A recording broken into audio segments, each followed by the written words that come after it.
Bon, ici Jim Bass et je suis le maire de l'arrondissement Pierrefonds-Roxboro. Je suis présentement dans la salle du conseil de l'hôtel de ville de Pierrefonds-Roxboro. Seuls les employés, le conseil, les techniciens sont chez eux. Ils travaillent, c'est une réunion virtuelle, mais comme c'est d'habitude depuis le mois de mars, je suis accompagné ici dans la salle du conseil, mais ce soir, je suis le seul. Je pense que c'est la première fois que j'assiste ou je vois une séance conseil avec seulement une personne dans la salle. Hello, everyone. Welcome to our November council meeting. Under the circumstances, we are here once again in a virtual meeting, not necessarily what we'd like. We like to be with our residents, make sure that we interact with them at our council room, answer the questions they may have, and discuss all the issues affecting our community. Tonight, however, I'm alone here in the council chambers. There are no technicians. All our support staff and administration is working virtually from home. They will be on camera when they have to either interject or comment on any points that we're passing this evening. Nous voilà déjà au début de novembre. Beaucoup de choses ont changé ces derniers mois dans nos vies, mais l'important, c'est que nous restions tous en santé. En suivant les consignes du gouvernement de Québec et de la santé publique, nous allons passer au travers. Je suis conscient que cela nous demande beaucoup d'efforts à bien des niveaux, que ce soit pour les enfants, les jeunes, les personnes âgées et la population en général, mais il faut continuer d'être solidaires. Avant de commencer avec la séance conseil de mois de novembre, j'aimerais que nous observons une minute de silence pour les raisons suivantes. Tout d'abord, pour les victimes de la COVID-19, alors que la pandémie continue malheureusement, et endeuiller des familles à travers la province et le pays. De plus, bien les circonstances de sa mort sont toujours sous enquête, j'aimerais rendre hommage à M. Sheffield Matthews, qui a été tué de manière insensée suite à une intervention policière à Côte-des-Neiges, Abattre un suspect ne devrait jamais être le premier réflexe de la police si nous voulons mettre fin à la brutalité policière. J'espère que l'enquête éclaircira les circonstances de cette intervention mortelle qui s'apparente à du racisme systémique. Également, j'aimerais rendre hommage aux victimes de l'attaque au couteau survenu cette fin de semaine à Québec. Ce type d'attaque doit être condamné au même titre que les actes terroristes. Je souhaite un prompt rétablissement aux blessés et condamne catégoriquement ces actes de violence extrême. Nos condoléances et pensées sont avec les proches de ces individus. I wanted also to add, without knowing more details than we've seen on the news, the tragedy that is unfolding presently in Vienna. And our thoughts and prayers are with the families and all those affected by these horrible incidents that are taking place, not only here, but throughout the world. So I'd ask for a moment of silence.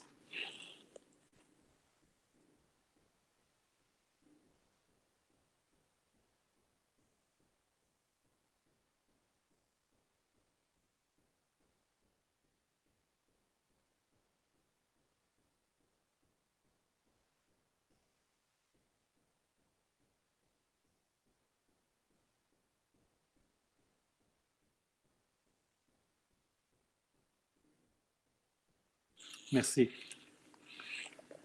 Le conseil d'arrondissement et moi-même aimerons souligner les 20 ans d'existence de l'ensemble vocal Opus 16 et le 50e anniversaire de M. Alain Lanto comme directeur de la chorale Opus 16 et fondateur de cette chorale. Je cède maintenant la parole à ma collègue, Mme Catherine Clément-Talbot, qui va complémenter cette intervention. Madame Talbot. Merci, Monsieur le maire. En 2020, on a le plaisir de souligner le 20e anniversaire de l'ensemble choral Opus 16 sous la direction de son chef fondateur, M. Alain Langto. Dans une atmosphère amicale et conviviale, se réunit Opus 16 chaque semaine à l'église de Sainte-Geneviève. Et ils ont un répertoire varié. Et dans le but de promouvoir le chant choral auprès de ses membres et du grand public, 2 programmes complets accompagnés de musiciens et de solistes professionnels à chaque année sont présentés à l'église ou à Sainte-Suzanne. Malheureusement, avec la COVID, on a peine à avoir ces concerts, mais un jour, ça reviendra. So, the 20th anniversary of Ensemble Vocal Opus 16 is the 20th anniversary celebrates, and also Monsieur Alain Langto is 50th as a director of the choir Ensemble Vocal, not only Ensemble Vocal. Il a aussi été dans plusieurs formes de chant choral. Il a été directeur général de l'Alliance des chants chorales du Québec, des chorales du Québec, Canada Choral. Il a été au Festival Orgues et Couleurs, concert populaire de Montréal. Il est actuellement président de Chœurs sans frontières, dont il est le fondateur. En 1993, il reçoit l'Ordre du mérite choral de l'Alliance chorale du Québec. Il a animé des stages au Québec, ailleurs au Canada, en France et en Belgique. So, you have heard that Monsieur Alain Langto was General Director of Alliance des chorales du Québec. Also, he was administrator Canada Choral. He is actually administrator and founder of Chœurs sans frontières. In 1993, he was honored with l'Ordre du mérite choral de l'Alliance chorale du Québec. He was also asked to be as director in Quebec and other choirs in Canada, in France and in Belgium. Un certificat de mention d'honneur lui sera remis. Beaucoup de membres de la chorale sont des citoyens de Pierrefonds et Pierrefonds-Roxboro. Et ce soir, on a un plan, on a à notre conseil un point. Il est à noter que ce certificat lui sera remis. C'est dommage, il ne peut pas signer notre livre d'honneur de Pierrefonds-Roxboro, malheureusement, mais ça sera partie remise, j'espère. So a certificate will be remitted to Monsieur Alain Langto. I hope everybody of his choir is with us tonight. Many thanks, and lots of our citizens in Pierrefonds-Roxboro are singers in the choir. So, Monsieur Maestro Alain Langto, je devrais dire, Maestro Alain Langto, congratulations for all those 50 years as a choir director. Alors, toutes nos félicitations, 50 ans de chant choral dans toute la beauté du chant choral. Vous êtes très chanceux et on est content de vous honorer ce soir. Merci. Merci, Monsieur le maire. Thank you. Merci beaucoup, Madame Talbot, et on va faire ça correctement la prochaine fois. And we will make sure that we honor this incredible accomplishment by someone in our community that has been present and has been providing a service to not only the general population, but has focused their energies, particularly with the small grants that we're able to give them to the seniors and a lot of the folks that are often homebound. And so we're very appreciative of it. Et on va faire, comme j'ai dit, Madame Talbot, on va donner le certificat, on va signer le livre d'or de Pierrefonds-Roxboro correctement, en espérant qu'on va passer à travers le COVID le plus vite possible et on va honorer M. Langto par la suite. Merci. À l'approche du jour de souvenir, la Légion royale canadienne de Pierrefonds-Roxboro a lancé une campagne de vente de masques avec imprimé le coquelicot à seulement 6 $ chaque, en plus de leur vente de pins de coquelicot. Je vous encourage à faire l'achat de ces masques artisanaux ou à faire un don généreux, au moins au nom de Poppy Trust 234, et d'envoyer votre chèque à la Légion royale canadienne, succursale 234, située au 3 4e Avenue Sud, à Roxborough, H8Y2M1. So as we know that Remembrance Day is fast approaching, and for many of the veterans, and I've participated in this in the past, as have some other council members, for the donations that we receive in the different locations throughout our community for the Poppy campaign. And unfortunately, this year, they've had to be, like many other organizations, innovative in their approach to try to raise so much of these needed funds. And they've been able to do that by creating these artistic and homemade poppy masks that can be purchased directly through our Royal Canadian Legion in Roxborough. And you can purchase those for $6. You can always replay this video to see the address, or you can find the address. It's the Royal Canadian Legion, branch 234, and they are situated at 3 4th Avenue South in Roxborough, H8Y2M1. You can also contact them by phone as well, and I'm sure they have a limited supply, however, and I'd urge you, if you want to acquire some of these beautiful masks, to do so, and to deposit any free change that you may have as well in some of the different businesses throughout our community that are offering the Poppy with a donation. Je passe la parole maintenant à M. Benoît Langevin. Et la raison pourquoi, c'est que c'est important de donner l'opportunité au Conseil de s'exprimer, mais surtout que M. Langevin fait un travail depuis longtemps, mais surtout récemment, au niveau des itinérants à Montréal, mais pas juste dans la ville-centre, pour les itinérants qui sont en difficulté partout sur l'île de Montréal. Je passe la parole à M. Langevin parce que, comme j'ai dit, on est très fiers de M. Langevin, le travail qu'il fait à ce niveau. M. Langevin. Bonsoir, chers résidents, Pierrefonds Roxborough. Ça me fait plaisir de m'adresser à vous aujourd'hui pour vous faire un peu le portrait de mon dernier, je dirais, 3 mois. Depuis le début de la COVID, ce qu'on constate, c'est que la COVID n'est pas égalitaire avec tout le monde. Quand on est dans une situation de pauvreté, il se trouve que vous pouvez facilement vous retrouver dans une situation d'itinérance. Actuellement, on a à Montréal plusieurs ressources existantes qui ont dû couper de façon drastique leur capacité. C'est-à-dire que, mettons qu'un refuge d'hébergement d'urgence aurait 80 lits, il y avait 35% moins de lits.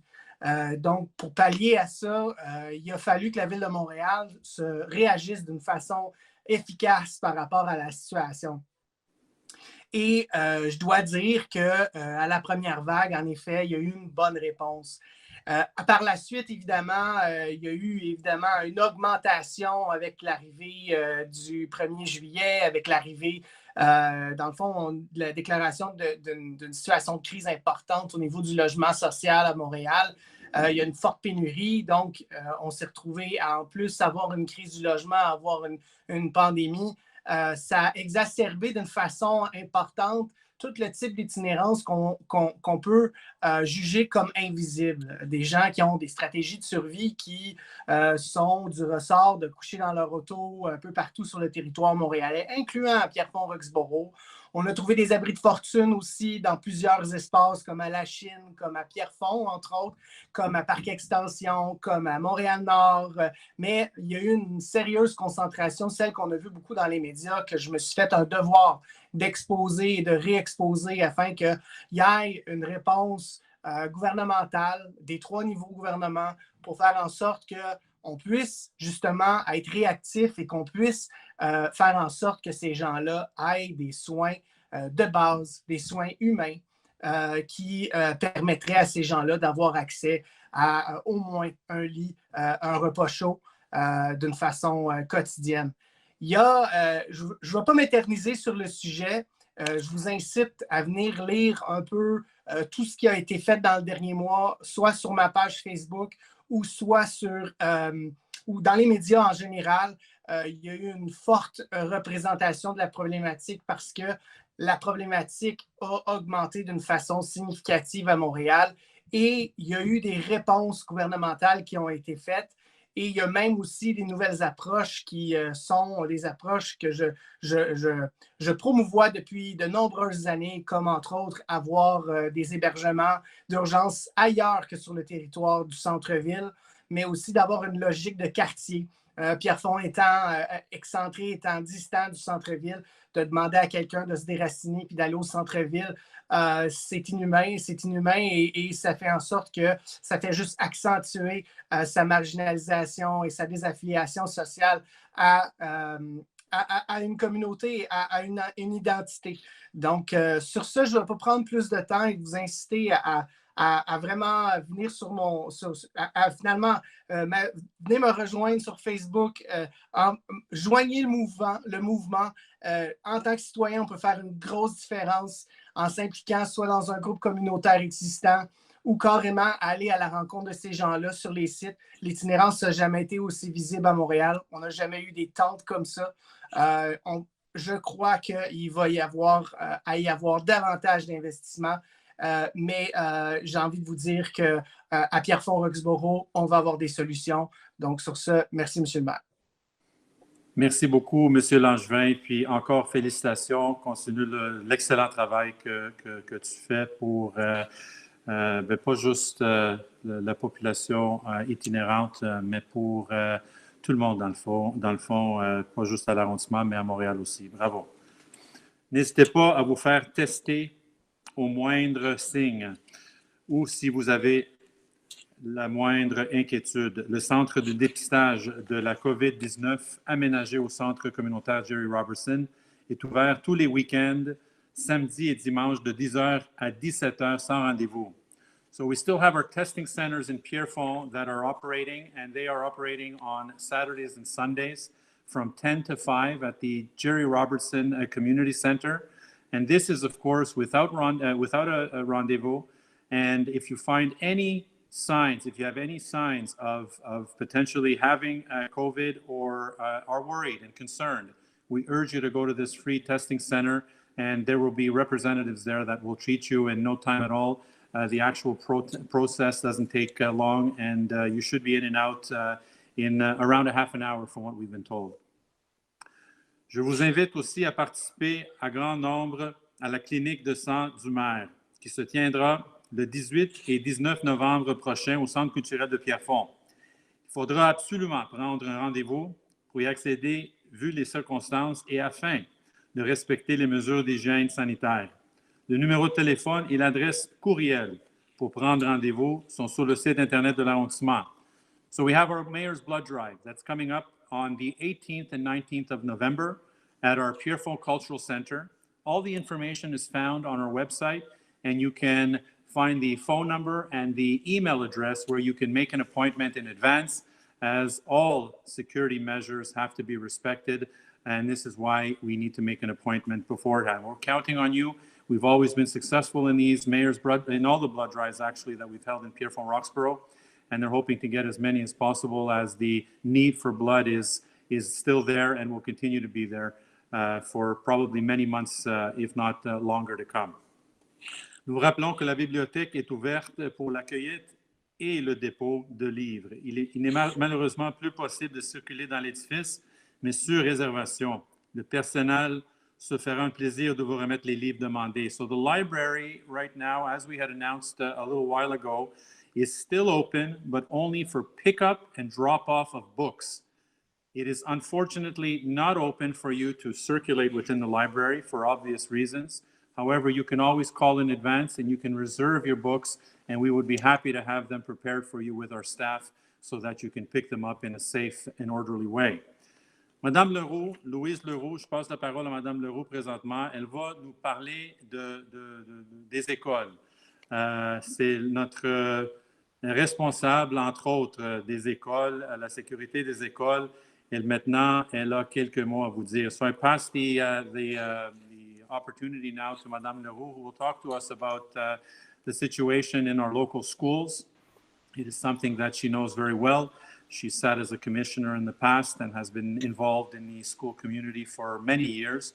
And so tonight's opportunity for her is to talk to us a little bit about what the current situation is and what some steps that will be taken and are taken actually in the schools to prevent the spread of COVID. Madame Leroux. Bonsoir. Est-ce qu'on m'entend? Oui. Donc, bonsoir. Écoutez, merci, Monsieur le maire. Je voulais parler justement je pense que je veux m'adresser aussi aux élèves en particulier. La COVID-19 continue de se propager dans les écoles de notre arrondissement. Je voulais remercier tout le personnel des écoles qui travaille très fort pour faire respecter les règles de santé, de la santé publique. Je vous encourage à continuer votre excellent travail parce que vous faites un travail exceptionnel dans les circonstances. Je sais qu'il y en a beaucoup d'enseignants, de personnel, tout ça. Vous êtes épuisés, les services de garde, mais continuez votre bon travail. Ça maintient là, toute la population de l'arrondissement sous les barres, là, puis on essaye là, de maintenir là, le moindre taux là, possible de COVID. Maintenant, je veux m'adresser aux jeunes de l'arrondissement, mes collègues du conseil et moi-même, tenons à vous et on vous demande de respecter les règles de la santé publique et de respecter en faisant la distanciation sociale de 2 mètres. Lorsque vous n'êtes plus à l'école, s'il vous plaît, respectez le 2 mètres. Dans les parcs, dans les secteurs publics, on tient à vous puis on veut que vous restiez en santé. So COVID-19 continue to spread in school in our borough. I would like to thank all of the school staff who work very hard to enforce public health rules. I encourage you to continue your excellent work. Now I want to speak to the young people of our borough. My colleague, council, and I care about you. And we ask you to respect the rules of public health and to respect the social distance of 2 meters when you're not longer in school. In park and public areas, please follow the instruction. We really care about you. So, s'il vous plaît, puis je félicite tous ceux qui ont respecté les règles à l'Halloween et qui ont fait là, de cette fête un succès. Je félicite ceux qui autant les parents que les jeunes, vous faites un très bon travail, puis vous continuez là, à faire ça. Là. C'est comme ça qu'on va diminuer la courbe puis empêcher là, la propagation. So continue to follow the rules. Tant au niveau des parents que des élèves, on compte sur votre collaboration pour que ça diminue puis qu'on diminue la courbe. Merci, bonne soirée. Merci, Monsieur le maire. Madame Leroux, merci infiniment pour cette information. Nous vous rappelons qu'il y a un changement d'horaire des collectes de matières résiduelles sur tout le territoire à compter d'aujourd'hui. L'information a été communiquée ces dernières semaines de façon différente afin de répondre à tout le monde. Si toutefois vous souhaitez consulter le nouvel horaire des collectes, il se trouve sur le site Internet de l'arrondissement et il est important de consulter puisque tout le monde est touché par une modification soit du jour de collecte des ordures ou du recyclage, soit du jour de collecte de bacs bruns et des matières organiques. So, as of today, we have changed the schedule for our garbage pickup, recycling, and of course our green waste and organic waste. And what we've done is we've distributed not only the flyers to every residence, we've also published that information on our social media and on our website. And we'd urge you, if you haven't seen the flyer at your door, to go on our social feeds and also on our website to get this information. Our communication department did an excellent job in providing this information, make it color scheme so that it's easy to follow. And it doesn't only address the residents that are 8 and under, 8 logement residents or under, but also for the 8 and over. And so 9 and over, I should say. And so what that does is it changes very slightly the pickup, not only for the days, but also the collections for the different districts may be affected. So we'd urge you, Again, this is a transition period, so we understand that all of us can be aware of this information at once. But we'd ask you to contact us if you have any further questions, and we'd be happy to provide that information or a link to get that information for you. La troisième phase de collecte de branches est commencée depuis ce matin. Nous terminons donc la saison avec le secteur Est, qui va du boulevard des Sources à l'autoroute 13. La nouvelle formule du collecte en 3 zones différentes sur 3 dates différentes semble avoir été concluante. De diviser le territoire en 3 plus petites zones a aidé les équipes à gérer les collectes à une moins grande superficie, assurant ainsi une plus grande efficacité. Et je prends l'opportunité de remercier Monsieur, notre directeur des travaux publics, Stéphane Baudouin, et son équipe pour un excellent travail, mais aussi les citoyens, parce qu'on sait depuis l'année dernière, une année de transition, oui, ça n'a pas fonctionné comme on voulait, mais avec des modifications qu'on a faites cette année grâce à M. Baudouin et son équipe, on était capable d'être un peu plus efficace cette année. Et encore, ce n'était pas parfait parce qu'on a peut-être eu quelques informations au niveau de communication qui manquaient pour certains résidents où ils n'ont pas nécessairement suivi les directives de l'arrondissement, mais on travaille avec notre service de communication pour régler les choses qui sont arrivées cette année. Et je vais vous dire que c'était très, très minime comparé à l'année dernière et j'espère que l'année prochaine, ça va s'améliorer encore. So again, for our collection of branches, we are in our 3rd phase right now for everything in the eastern part of our territory, which is everything from Sources Boulevard to Highway 13. We see with this new model that we've put in place, thanks again to our Director of Public Works, Mr. Stéphane Baudouin and his team, we've been able to at least be a little more efficient in the way we not only pick up the branches, but the information that's transmitted to the residents to make it known when to take out their branches and the period that we will be passing in the different sectors. In a nutshell, what that has done is that not only have we moved beyond the transitional year that we had last year, where we had some growing pains and there were some things that needed to be adjusted, but what we did was we were able to correct some of those deficiencies, and this year provided a much more efficient service. Again, there were things that were done that possibly we could have done better, simply because some of the residents either may not have had the information available to them like we would have liked, or, for example, didn't follow the directives that were outlined by the borough. And this is something that we plan to work on through the winter months to be able to provide an even better service next year. But again, je félicite Stéphane Baudouin et son équipe parce que, je vous dis, on n'a pas eu presque pas de plaintes cette année concernant les branches et je félicite l'équipe, s'il vous plaît, transmettre ce message. J'ai quelques items aussi qui restent. Je vous rappelle que le règlement pour le stationnement sur rue est en vigueur depuis hier. Il est donc interdit de stationner sur la rue de la nuit entre 1h et 7h. Il ne faut pas stationner sur la rue le jour non plus, en période de précipitation, de neige et en période de déblaiement pour ne pas nuire aux opérations. On a aussi l'alerte neige pendant les tempêtes aussi. On vous encourage de ne pas stationner sur la rue parce qu'au niveau de sécurité, ça pose beaucoup de problèmes pour les chauffeurs de nos camions. Our snow season, of course, is upon us, and so we, since yesterday, it is forbidden now to park on the streets between 1 a.m. and 7 a.m.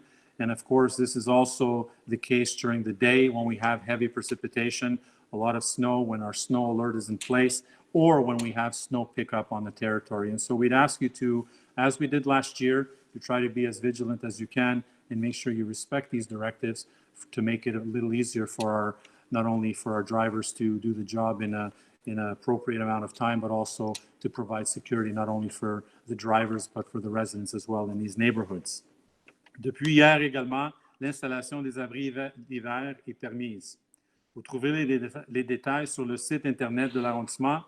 Il y a certaines règles à respecter. So our snow shelters, our snow covers or tempos, if you will, on our driveways, those are permitted as of yesterday. We understand that there are folks, il y a des gens qui y ont commencé la semaine dernière, avant la date prévue. La chose qu'on fait à ce moment-là, c'est qu'on continue avec la communication pour je ne veux pas utiliser le mot, mais c'est nécessaire, mais il faut quand même transmettre l'information aux gens pour au moins adhérer au règlement de l'arrondissement. Pour le moment, on n'a pas fait plus que ça cette année. On n'avait pas beaucoup qui mettaient ces abris avant la date prévue, mais c'est à partir du 1er novembre que c'est permis. Ça veut dire qu'on demande aux citoyens de respecter les règles et les dates prévues par l'arrondissement. So again, there are folks that, of course, put these snow shelters in place, started last week in effect before the 1st of November date. And we'd ask you to respect in future not only the date of installation, but also the date of removal whenever possible.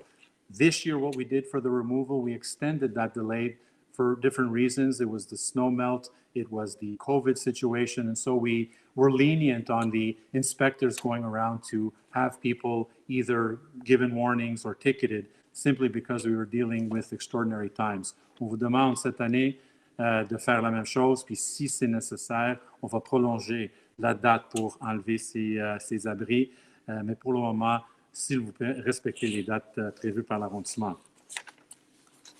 Aujourd'hui, le gouvernement a annoncé 25 millions pour la santé mentale, surtout avec ce qui se passe, pas juste avec le COVID, mais avec la situation de santé mentale un peu partout au Québec et surtout à Montréal et dans notre arrondissement. On sait très bien, en temps normal, ils disent que ça représente 2 % de notre population. Et si on demande à nos associations qui desservent ces gens, ils vont vous dire que c'est beaucoup plus que 2 %. Mais à l'heure actuelle, avec le COVID, ça représente 15 % de ce qu'on a appris aujourd'hui, des gens qui sont affectés de la santé mentale à cause de la situation actuelle. Notre rôle, et je vais demander à mon conseil, je vais faire la même chose, mais aussi à M. Langevin, qui est responsable quand même de développement social, de faire un suivi auprès du gouvernement et de s'assurer qu'un montant descend aux organismes chez nous, parce que c'est eux, dans le fond, qui font un travail extraordinaire. Oui, le CIUS de l'ouest de l'île aussi, qui font un travail avec leurs mobiles qui sont un peu partout sur le territoire, mais aussi les organismes qui font ce travail vraiment, un travail d'arrache-pied pour aider les gens en difficulté.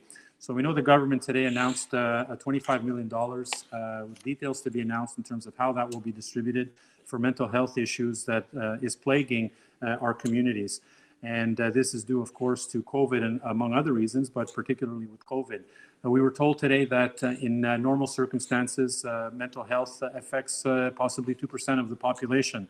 And if you were to ask local nonprofit organizations that serve these vulnerable folks in our community, would probably tell you that that number is much more than that as mental health is underdiagnosed. And we know that it is an issue that affects so many before they even seek help. So we know now that we've been told that 15% roughly of our population or the population in Quebec is affected with mental health issues. And this is why the government has announced these amounts to be filtered to the different communities. And RCUS, West Island Health Board, of course, I met with them this afternoon and asked that question to make sure that that money or part of that money is trickled down to some of the local organizations that provide that extraordinary work to people that are in their most vulnerable state.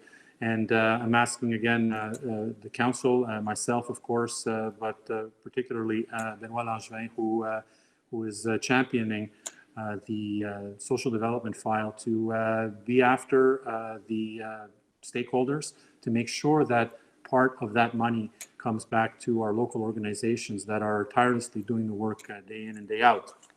Pour terminer, j'avais un autre sujet concernant les inondations. On sait très bien, depuis quelques jours, on voit dans les journaux, dans les médias, et vous savez déjà, on a quelques cas, j'imagine, partout au Québec, mais à Pierrefonds-Roxboro, qui ne sont pas résolus depuis 2017. Je vais vous dire que moi, personnellement, et le Conseil, l'administration aussi et les services, surtout l'aménagement urbain, on travaille très fort pour régler ces situations-là. C'est extrêmement difficile avec la carte zone intervention spéciale du gouvernement pour donner des permis pour faire le nécessaire pour rétablir quelques résidents dans notre communauté. We have been working tirelessly for our community, as we have since 2017, to be able to find solutions for the very few, I have to say the very few, to find concrete solutions to allow them to reestablish themselves in their homes. And there are still a couple that are still in limbo because of the bureaucratic red tape that has been somehow created in levels of government that goes beyond our jurisdiction. And so we cannot issue, for example, the certain permits that are required for the folks to be reestablished in a couple of these cases. And so what we've done, and we've continued to do, is voice on their behalf the borough opinion in terms of what can be done, and we will continue to do that to be able to find resolve. The other thing that we're doing, l'autre chose qu'on a faite la semaine dernière, et ça fait depuis longtemps qu'on demande, on demande à la Ville de Montréal de créer un compte, de verser les sommes nécessaires aux arrondissements, à notre arrondissement. J'ai parlé avec le responsable de ce dossier, Mme Filato à Montréal, et le CIM, qui est la Sécurité civile de Montréal, pour nous donner opportunité d'acheter le matériel nécessaire dès maintenant, et de ne pas attendre à l'année prochaine, en cas d'urgence, d'acheter quoi que ce soit pour régler certaines situations sur le terrain. Ils sont en train de vérifier le tout pour nous, entre autres, la location de pompes, d'avoir une opportunité de réserver les pompes à l'avance et de ne pas attendre au printemps. Et on est en train de travailler avec les responsables de la Ville de Montréal et la sécurité civile pour trouver ces solutions-là. So again, just to finalize with this, the flood season, although we're going through a COVID period and a pandemic, which is extremely serious for everyone that is living in, we've also been tirelessly working for the flood zones and the affected areas that have affected so many people. And we have last week met with the people in Montreal, the services in Montreal, to make sure that they understand the necessity and the urgency for us to have the money that is required and the funding that is required for us to make the necessary purchases to be able to apply, if not the permanent solutions, because that has to go through a longer process, but the temporary solutions that we not only did in 2019 and 2020, but also as we move forward. And we want to do this now as it is an urgent situation so that we don't wait until potentially the spring when the rising water will be at an urgent level, which may result in us not being able to find the equipment that we need. And so this is an ongoing discussion that we're having, but because we're in COVID, in the pandemic, on ne parle pas d'inondation, mais c'est juste pour vous rassurer que l'arrondissement, le conseil et les services, l'administration ont fait le plus possible pour trouver des solutions et s'améliorer comparé à 2019. Merci. Madame Corbeil.